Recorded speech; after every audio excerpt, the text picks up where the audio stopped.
Yun pala ang kanyang layunin sa kanyang pag-akyat doon sa langit. Upang ano raw?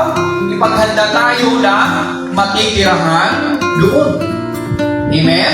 At kapag naipaghanda na raw tayo na matitirahan doon, ang sabi niya, babalik ako. Babalik na ako at isasama kayo. Amen? Ang tanong, bakit hindi pa siya bumabalik? Sabi pa nga ng iba, mga katanungan ng iba, bakit hindi pa siya bumabalik? Baka brother, hindi pa raw handa yung ating tirahan doon. Ngunit, kung pag-inilaya natin mga kapatid, tiyak sigurado tayo handa na ang tirahan natin doon. Amen?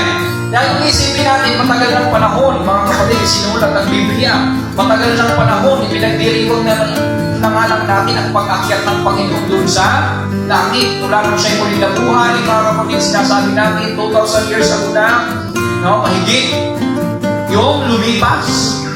Amen? Kaya tiyak tayo na handang-handa na ang ating tirahan doon.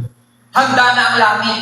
Kung meron mang hindi handa, at kung kaya ang Panginoon hindi pa bumabalik, mga kapatid, baka tayo yun, baka tayo ang hindi pa handa.